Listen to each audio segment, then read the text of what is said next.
On behalf of the UAC, welcome to Mars City. This facility serves as the central hub for all scientific research, archaeological study, and military operations. Our station on Mars provides a perfect blend of work habitats, recreational facilities, and social support structures. If you notice anything out of the ordinary or just have a simple question, find the nearest UAC security guard. They are here to help, no matter how large or small the problem is.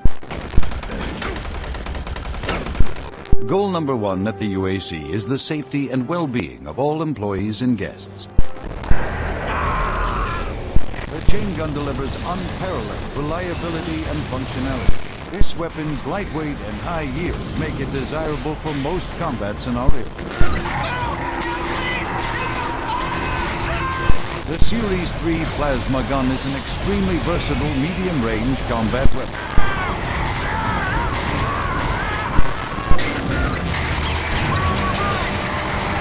And enjoy your stay on Mars.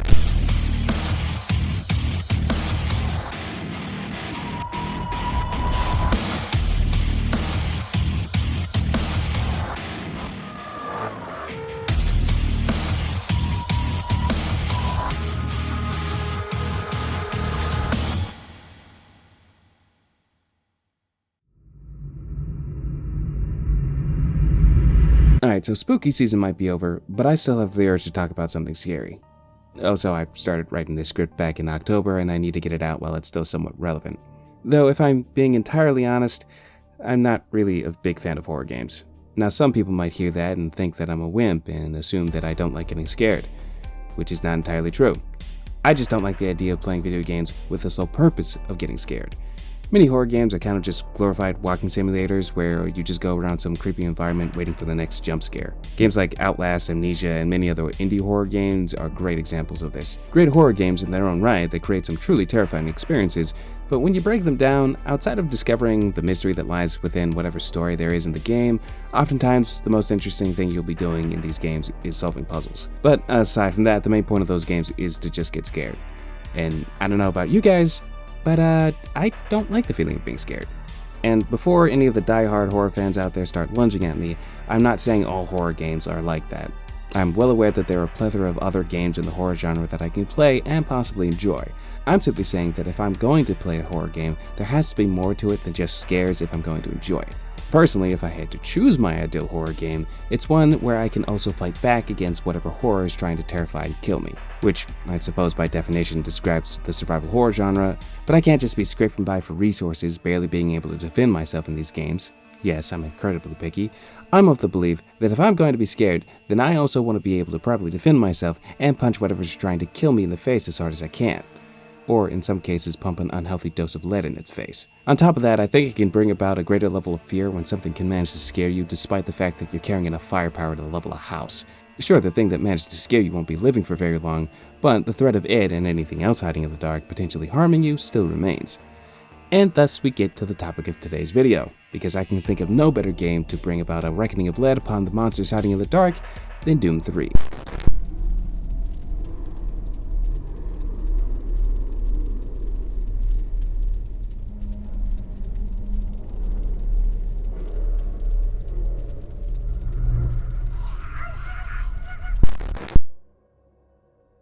Seeing people talk about Doom 3 online saddens me sometimes, because as someone who really likes the game, sometimes it feels like I'm the only one who sees Doom 3 as the great horror game that it is. That's not to say that there aren't other people who agree with me, but most of the time you look up anything regarding Doom 3, you either get apathetic responses towards the game as people talk about it as that one horror game in the Doom series, or worse yet, you hear about how bad the game was, how mediocre it was in comparison to other games that came out around the time, or how it failed as a horror game. It's that last one, though, that I want to talk about in particular. I want to take a moment to look at Doom 3 as it was intended to be, as a sheer horror experience, ignoring any potential comparisons to other entries in its own series or other series, and any bugs and grievances about it, certain elements that people didn't like, because I believe this game does something that few other games I've played have done, or at least have done well. It makes the horror feel real.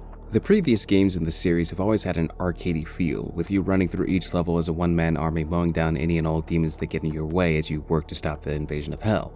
However, under all that arcadey fun lied just a slight bit of horror. Doom 64 leaned a little bit into the horror element with its quieter, more atmospheric soundtrack and darker levels, and even the newer games have slightly taken a moment to look at the real horror of the terrible events unfolding, but none of them have really ripped open the curtains as much as Doom 3. Because if we take a moment to really think about the invasion of hell portrayed in the Doom series in a realistic sense, it would be nothing less than absolutely terrifying to witness. Picture yourself, for just a moment, as a regular person in any kind of position on Mars during the initial invasion. Assuming you don't get killed or possessed during the first wave, you will see everyone and everything get killed, possessed, horrifically mutilated, and destroyed by what can only be described as nightmarish otherworldly creatures. And even if you do manage to survive the initial onslaught, whether through fighting, hiding, or just sheer luck, part of you knows it won't matter much because it will only be a matter of time before something eventually finds you and decides to add your blood and guts to the lovely artwork it decided to make using the rest of your coworkers' insides as paint. And what I think adds a nice little cherry on top of all that is that this game goes out of its way to present the UAC as just your regular work environment filled with everyday people just trying to get their jobs done. Sure, the Mars base isn't what you would call a modern work environment with its many sci-fi elements, but under all those elements you can see that it was a fully lived-in environment through the level design, PDA, emails, and voice messages, and the video discs. So even if you just want to look at it through the context of the game, the invasion was nothing less than terrifying for the workers of the UAC. And the beginning of the game does a great job of showing just how sudden and brutal the invasion was. There was no build-up to it. Everything just happened, and then everyone was dead.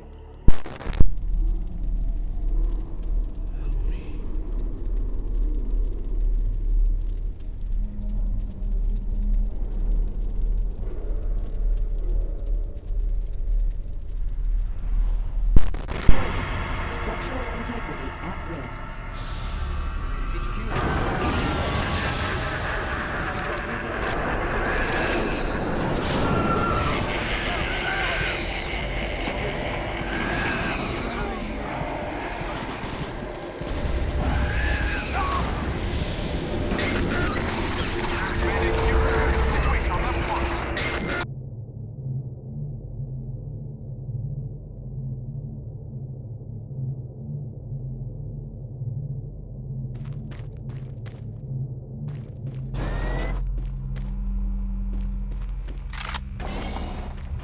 Quiet. That's all you hear. After all that death and destruction you heard over the radio and saw with your own eyes, soon enough it simply gives way to an eerie quiet where all you hear is the humming and beeping of computers and the clanking and whirring of random machines scattered around the UAC facility. That quiet persists throughout the entire game, only interrupted by the occasional hell chants and the demons consistently looking to rip you limb from limb, as if to cement the thought that in this massive facility that no doubt had thousands of people working in it, everyone is dead. Now all you see is the bloody aftermath of a disaster never before seen by mankind, caused by a malevolent force that continues to distort the whole facility to fit its own malicious shape, and in the process creating an atmosphere that, in my opinion, is rarely matched and is one of the reasons why I love Doom 3 so much. I feel like so many people get so caught up with the technical aspects of the game or its mechanical shortcomings that they disregard the game's biggest feature, its horror. Everything in this game is designed to give you a feeling of unease. Rust and blood-stained walls, unnaturally dark hallways, random sounds and machine malfunctions, all elements that have created some of the best environments in other horror games. But the one thing that I think this game does better than many others is that it pulls through on its threats. That blood on the wall isn't just for show. That sound you just heard may be more than just the environment. They're constant reminders that your safety is almost never guaranteed. At any moment, something could pop out from behind a wall or be waiting behind the next door. You may be attacked by an enemy that's been silently following you for the past couple of rooms, or something may just spawn right into the room you're in. Does it always make sense for an imp to be sitting behind some random wall that has no reason to be able to open up in the first place? No. But it sure does make you think twice about the next random wall you happen to pass by. The idea of not knowing what will attack you or when is only further supported by how dark the Mars base is. The darkness is almost an enemy itself in Doom 3, with the only thing you have to fight it being the muzzle flash of your guns and your flashlight. Say what you want about the flashlight, its effect on the game is undeniable, basically making you sacrifice firepower for visibility and forcibly giving you the choice: do you want to see what's attacking you, or do you want to kill what's attacking you? Was the game a little too dark at times? Yeah, but that simply could have been fixed by tweaking the brightness, which they did do in the BFG edition, but they also gave you the shoulder-mounted flashlight. And I'm not going to sit here and act like it isn't a useful addition, but much of the game's horror is built off of its dark, quiet atmosphere. Giving you the option to just casually light any moment with the press of a button kind of kills some of that tension. I mean, there are whole sections in this game that are built around the idea of having to rely on a sole source of light as you proceed through a particularly dark area, and they lose almost all their tension because you can just flick on a light whenever you want. As corny as it might sound, this game thrives off the fear of the dark, and there's a primal fear in the idea of hearing something spawn into a dark room and not knowing where. All you know is that it is coming for you. Not knowing what enemy or potentially useful item might be lying in wait in the next room or in that dark corner over there is a level of fear that will always have me on edge. Now, I know a lot of people would argue against me, saying that the flashlight takes away from the combat because swapping between your weapon and the flashlight is annoying and slows down the combat. But I disagree. In fact, I believe this game blends its action and horror masterfully well. The horror never gets so heavy that it slows down the action of the game or makes the combat feel sluggish. In fact, the action actively becomes more intense as you progress. And despite the heavy firepower you carry, it never makes you feel so overpowered that nothing scares you. And to be honest, I think that's the game's greatest irony. Because it shouldn't be scary. Think about it, you're carrying around a whole armory's worth of weapons and ammo. Nothing should be able to meaningfully hurt you, and if it does, it won't be around for very long. And yet, despite that, here you are, walking around each level, checking around every corner, fearful of the next demon to potentially pop out and not only scare you, but possibly kill you. Because at the end of the day, you are human. You're not some muscle-bound soldier literally too angry to die. You're not some chosen one destined to stop the forces of hell. You are literally just a no-named Marine. A human who, no matter how many weapons he carries or how much armor he wears, will never truly be able to prevent the next demon from being the one to kill him.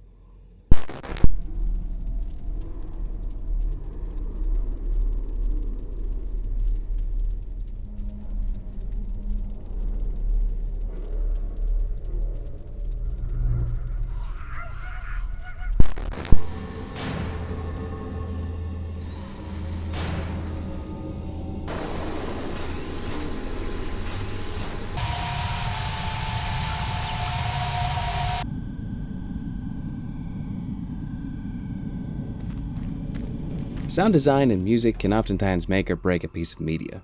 Your choice in music and or ambience is pretty important when setting the tone of whatever you're trying to make, and that's especially true for anything in the horror genre. You're gonna have a hard time convincing anyone something's supposed to be scary if it has some type of Ariana Grande music playing in the background while it's brutally murdering someone.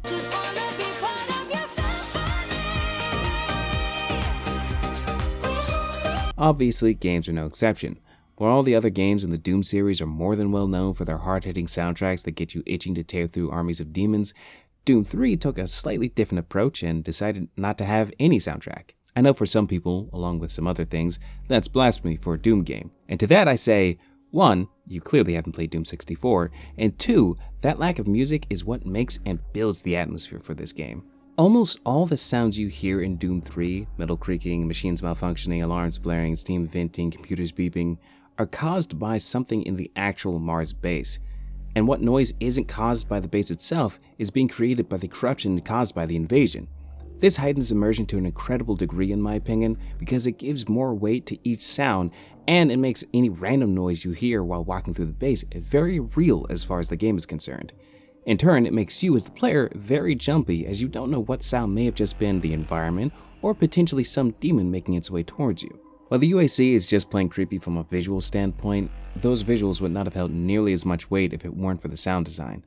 And in a game where the darkness itself is basically an enemy, it would make sense that sound would be a pretty important element for not only building the atmosphere for the environment around you, but also for defending yourself. Since visibility is a fleeting resource in Doom 3, sound plays a pretty key role in the gameplay as well. Everything has a distinct sound: the opening and closing of doors, armor and health pickups, each ammo pickup, and perhaps most importantly, the enemies. Ironically, the lack of sounds only emphasizes and forces you to listen to what little sounds the game does give you, which in many cases come from the demons waiting to ambush you. Just like everything else in the UAC, every enemy also makes a distinct sound, and they're more than enough to keep an ear open for. Aside from being visually distinct with some fantastic horror redesigns, and clearly someone at id thought so too, given that the Hell Knight's design made it all the way to Doom 2016 and Eternal. Enemies new and old make sounds and have patterns that become unmistakable once you learn them. You'll learn pretty quickly what enemy does what, so even if you can't see all the demons that spawn into the room you're in, you'll be able to tell what you're dealing with just by what sounds they make. The important part is listening for and distinguishing each enemy, because this game makes a habit of setting traps for you. Monster closets are nothing new for Doom, and Doom 3 uses them to great effect, whether by jump scaring you with them or throwing enemies at you with them. Occasionally, the game makes it obvious for you by putting a hissing imp somewhere you can easily hear it, but that isn't always the case, and more often than not, you'll most likely be surprised by a sudden wall opening up with a pinky behind it. When it's not doing that, it'll spawn an enemy a few rooms behind you to trail you, then suddenly attack you at the worst moment. Aside from catching you by surprise and potentially scaring the mess out of you, the game uses this tactic pretty often to surround you. However, if you listen closely enough, you can sometimes hear what demon is hiding before you trigger the door or ambush, or sometimes you can hear an enemy spawn in behind you or open a door behind you, allowing you to prepare accordingly. That is until the stupid commandos are introduced in the game, because these things make almost no sound, and I hate them for it. They scare me every single time because they come running at you at full speed, and you don't know where they're coming from until you hear like a slight grunt in the background, and then suddenly, before you know it, there's a commando kicking you in the face. My nerves actively become more tense whenever these things are introduced into the game.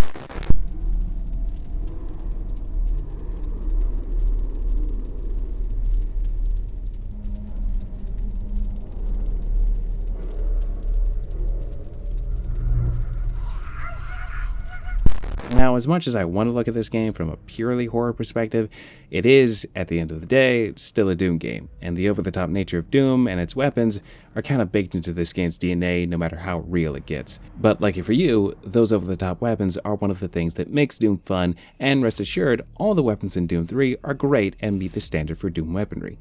Yes, there is a standard, and arguably you could use this standard to judge any gun in the FPS genre. From the classics to the new editions, each weapon does a great job helping you clear out all those scary monsters hiding in the dark. That is, well, except for one. Everyone who's played this game knows exactly where I'm going, and even if you haven't, you've no doubt heard everybody complain about it, and I will be no exception. The shotgun.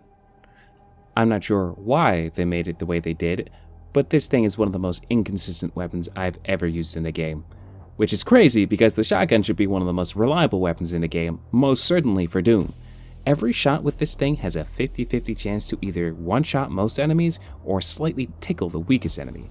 And I know shotguns are supposed to be close encounter weapons, but this gun takes that to a whole new level because most of the time you have to make sure the enemy can see directly down the barrel for it to do any meaningful damage, and sometimes it still has the potential to miss. The only potential leeway I can give the shotgun is that because this is supposed to be a more grounded and intense game, they didn't want the shotgun to be able to clear out enemies like it can in the classic games, so it adds a bit more tension. But frankly, if that were the case, they wouldn't have given you the plasma gun. Almost as if trying to apologize after the fact, Doom 3 has perhaps one of the best plasma/energy-based weapons in gaming. Aside from just having a buttery smooth sound design, it is the strongest and most reliable weapon in the game outside of the explosive weapons. And similar to the Hell Knight, the design for the plasma gun in Doom 2016 is inspired by Doom 3's plasma gun. With that said, Doom 3 does run into the problem of each successive weapon outclassing your previously acquired weapon. Each weapon definitely has its uses, but by the time you get the plasma gun, you'll have very few reasons to go back to using the shotgun.